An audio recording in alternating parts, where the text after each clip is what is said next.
সাহস করে দিলাম। এবার আমি একটা কথা বলি। বল। হালামলের শ্রেষ্ঠ পদার্থবিদ ডক্টর স্টিফেন হকিং এর লেখা পড়েছিস? ওনার বিখ্যাত বই হু ক্রিয়েটেড গড পড়লে মাথা ঘুরে যাবে। এতক্ষণ যেসব ইডিওলজির কথা বললি এগুলো একটাও টিকবে না। তারপর ডক্টর হাক্সলির অ্যাগনস্টিক্স থিওরি বা অজ্ঞেয়বাদ, আইনস্টাইনের মতবাদ, ডারউইনের থিওরি অফ ইভ্যালুয়েশন, ভারতের বিখ্যাত বিজ্ঞান ও যুক্তিবাদের প্রবক্তা প্রবীর ঘোষের আমি কেন ঈশ্বরে বিশ্বাস করি না, এসব পড়েছিস? পড় পড়, পড়লে বুঝতে পারবি যে আদর্শের উপরে তুই দাঁড়িয়ে আছিস সব ফাঁকা বুলি, সব ছেদ কথা, ঠন ঠন। Ultimately you will get a fine zero. Agnostics, অজ্ঞেয়বাদের কথা বললি, এর যে আরো 4টে ভাগ আছে জানিস? Dogmatic, sceptical, practical and critical. আরো সব।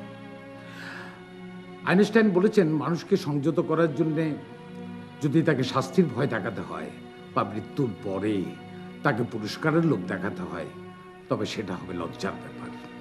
সুপার, কি অপূর্ব বিশ্লেষণ! এই বিশ্লেষণকে যারা বিশ্লেষণ করার ক্ষমতা রাখে না তারাই তোর মতো উৎফুল্ল হয়। আচ্ছা, তুই ইসলামিক গ্রেট ফিলোসফার ইমাম গজ্জালি রহমতুল্লাহ আলাইহির কোনো বই পড়েছিস? মৌলানা জালালউদ্দিন রুমির মসনবী শরীফ পড়েছিস, যেটাকে ফার্সি কোরআন বলা হয়? এই মসনবী শরীফ ইসলামী দর্শন এবং মানবতার সপক্ষে একটা অবিস্মরণীয় দলিল। এগুলো পড়েছিস? কিরে, চুপ করে আছিস কেন? হ্যাঁ, তোর মৌনতা প্রমাণ করে তুই এগুলা কিছুই পড়িসনি। আমার কথা হলো কি জানিস, পড়, সব পড়, সব কিছু পড়তে হবে। পড়ে বিশ্লেষণ কর, আর সেখান থেকে যদি সত্যটা বের করে আনতে পারিস তারপর সেই সত্যের উপর দাঁড়িয়ে আমি যে আদর্শে বিশ্বাস করি সেই আদর্শকে যুক্তি দিয়ে খণ্ডাবার চেষ্টা কর। আমি যদি হেরে যাই আমি একটি কথাও বলবো না। আচ্ছা, উঠি। তার মানে তুই আমার প্রস্তাবে রাজি নস? কি হলো, হাসলি যে? হাসলাম তোর বোকামির জন্য। কেউ যদি 7 কাণ্ড রামায়ণ পড়ে শেষকালে জিজ্ঞেস করে সীতা কার বাপ, তাহলে তো তাকে আর কিছু বলার থাকে না। আসসালাম আলাইকুম।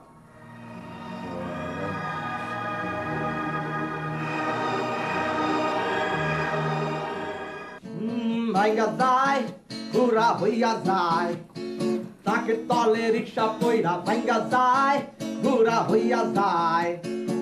আরে এইটা আবার কোন সাইজ?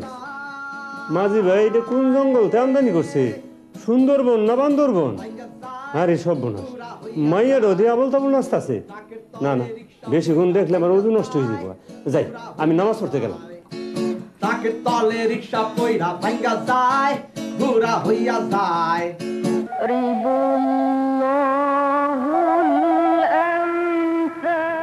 আসসালামু আলাইকুম, আমি তৌফিক বলছি। ওয়ালাইকুম আসসালাম। কি তোমার সঙ্গে কথা বলার সময় কি মাথায় কাপড় দিতে হবে? কেমন আছো তৌফিক? আলহামদুলিল্লাহ। তা তুমি ভালো আছো তো? তা তোমাদের ওখানে তো আওয়াজ হচ্ছে কিসের?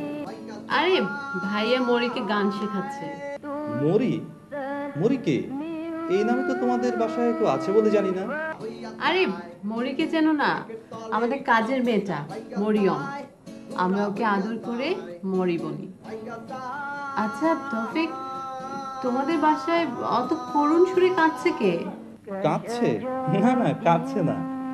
তাজিমের সঙ্গে কোরআন তেলাওয়াত করছে আমাদের কাজের বুয়া হামিদা। তোমাদের মতো পরিবারের সমস্যাটা কি জানো রুকসানা? পাশ্চাত্য কালচারের দাপটে তোমরা দেশীয় কালচার তো ভুলে গেছোই, এমনকি ধর্মকর্ম ভুলতে বসেছো, যার কারণে কোনটা কান্নার আওয়াজ আর কোনটা কোরআন তেলাওয়াতের তার পার্থক্য বুঝতে পারো না। যাকে কেন ফোন করেছো সে কথা বলো। ফোন করেছিলাম তোমাকে সারপ্রাইজ দেবো বলে। শোনো, আগামী রবিবার মানে 3 জানুয়ারি আমাদের বাসায় তোমার দাওয়াত। ওয়াদা করো আসবে। কি কারণে দাওয়াত তা না জেনে ওয়াদা করব? তাছাড়া ওয়াদা করলে তো যেতেই হবে। কারণ ওয়াদা ভঙ্গকারীকে আল্লাহ পছন্দ করেন না। কারণটা না হয় নাই বা জানলে, এলেই তো দেখতে পাবে। আমার উপরে নিশ্চয়ই তোমার বিশ্বাস আছে। তা তো আছে। আচ্ছা ঠিক আছে, আসবো, কথা দিন। থ্যাঙ্কস। এখন রাখি, নামাজের সময় হয়ে গেছে, মসজিদে যেতে হবে। এখন রাখছি, হ্যাঁ, আল্লাহ হাফেজ। বাই। তাকে তলে রিক্সা পয়রা ভাঙ্গা যায়, ভাঙ্গা যায়, ঘুরা হইয়া যায়। তাকে তলে রিক্সা পয়রা ভাঙ্গা যায়, ঘুরা হইয়া যায়। তাকে তলে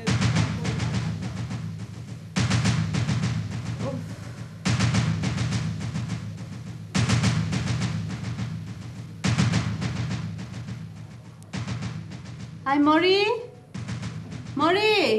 জিয়া মা, কি হয়েছে আপা? মরি, দরজা জানালা সব বন্ধ করতো, আলো আওয়াজ যেন ঘরে না ঢুকে। আর ওই এসিটা ছেড়ে তুই যা। আচ্ছা আপা। প্রচন্ড মাথা ব্যথা হচ্ছে।